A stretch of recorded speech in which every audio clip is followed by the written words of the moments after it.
Hi, come on in.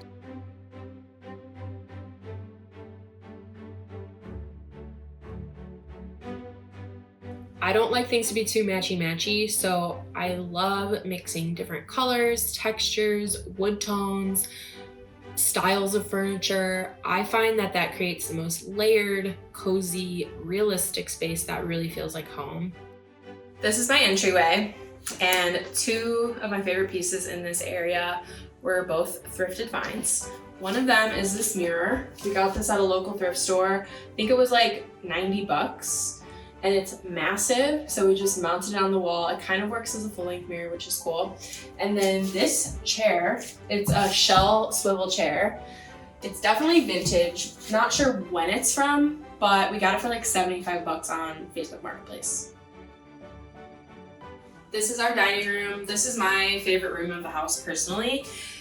Our dining set is kind of a hodgepodge, but it's all secondhand. So we found this stunning, really heavy travertine dining top for, I think it was 400 bucks, but it was just the top. And then the base is this brass base. It's vintage. That was like 20 bucks. So total, this table, $420. I mean, you're not going to find a travertine table under like $1,000. So we were super happy with those finds. And then our chairs, so these are vintage Cheska replicas that we got reupholstered, and the cushions feel brand new, which is so nice. They're very soft and like structured. We love them so much. And normally Cheskas have chrome, but these have gold. This is our gallery wall.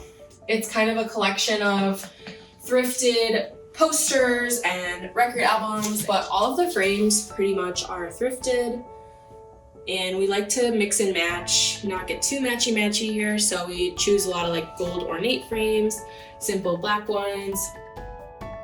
So this is our office. It's part of our dining room, but we make do. Our desk is another secondhand find. It's a vintage mid-century modern baker's desk. It's very heavy, but it's nice because there's storage in it. It's made of like real wood for the drawers, and then the top's veneer, so we don't have to worry about cup stains from our coffee mugs. And then our desk chair, our trusty desk chair, is a vintage 1986 steel case. It's so comfortable. I highly recommend getting a steel case or an old chair for your desk. It swivels, it leans back. Wonderful chair. So this is our absolute favorite vintage piece in the house, this lamp. It's so beautiful.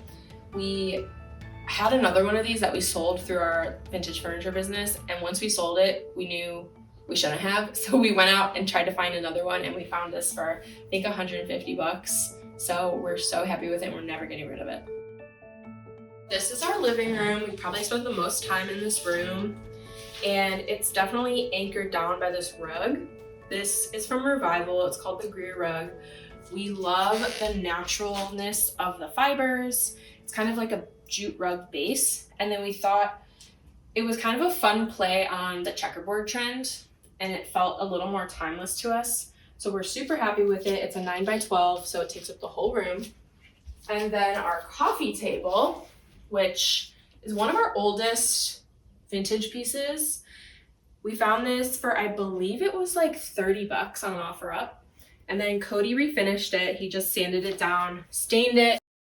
So TVs can be not the most aesthetically pleasing thing. So something that really worked for us is installing a swivel mount.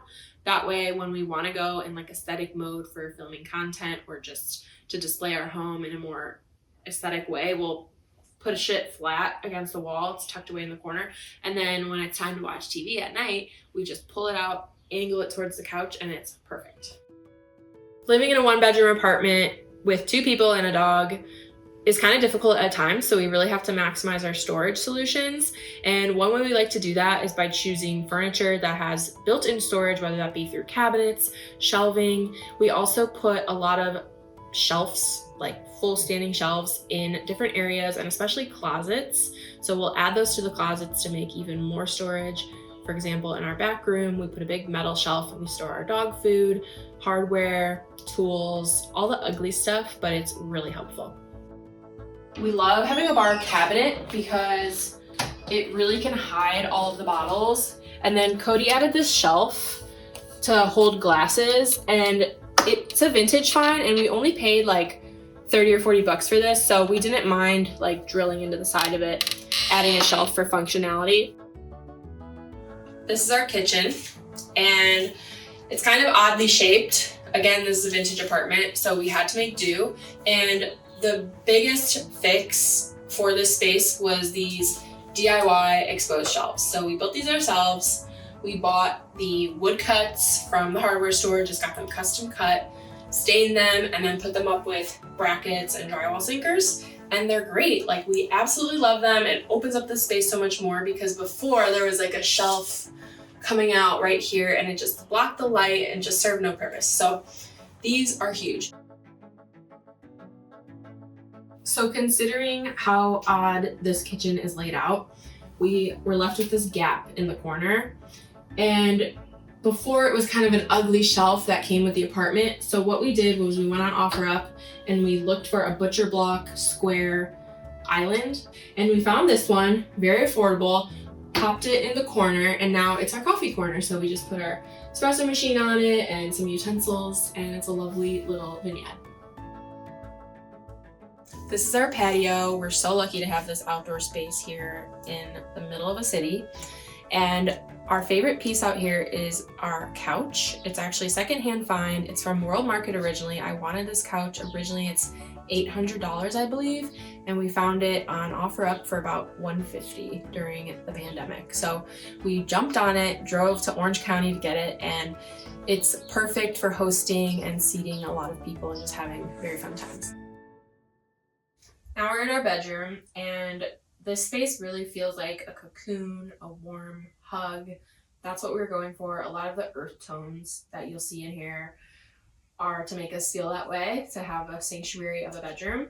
The bed frame actually was built by my partner Cody, and it's basically just a platform bed. We couldn't really afford a bed frame at the time, let alone like a cool one. So he figured out how to make it, bought some wood cuts again from the hardware store, and put some support beams on the bottom and made us a platform bed for about 160 bucks. So that's definitely a piece we'll treasure forever. And then the nightstands are vintage. They're by the brand Lane. So they made a lot of mid-century pieces, but then in the 80s, they kind of made these iconic cream colored lacquer pieces, and we absolutely love them. They're great for storage. And then on top of each nightstand, we have these lamps from IKEA, the Falbo lamps, F-A-D-O, that is their name. But they're really perfect for just giving off like a warm glow and very mid-century vibes. This is our tiny bathroom. So we painted this whole room recently in this deep dark green color. We wanted boutique hotel moody vibes. So we painted the walls and we painted the ceiling, and then we also painted the cabinet bases the same color. We went with the same color for everything because it's such a small space, and there's already a lot going on with the white sink top, the white toilet, the window, you know, there's a lot going on. So we just went all the same color, and I think it really worked out.